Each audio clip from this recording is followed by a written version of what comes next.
বন্ধুরা, welcome to my channel. এখন কথা বলবো আইপিএল নিয়ে। আইপিএল আবার শুরু হতে চলেছে। ভারত পাক যুদ্ধের জন্য বন্ধ ছিল আইপিএল, তবে দ্বিতীয় দফা যে এক সপ্তাহের মধ্যেই শুরু হবে সেটা এক প্রকার নিশ্চিত ছিল।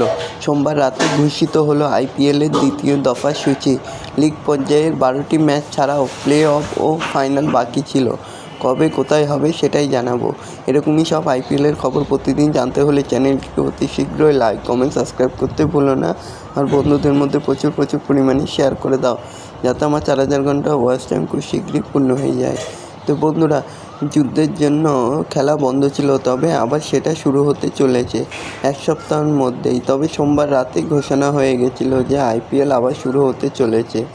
এক সপ্তাহের বিরতির জন্য খেলা পিছিয়ে যায়, যার জন্য ফাইনাল হবে 3রা জুন।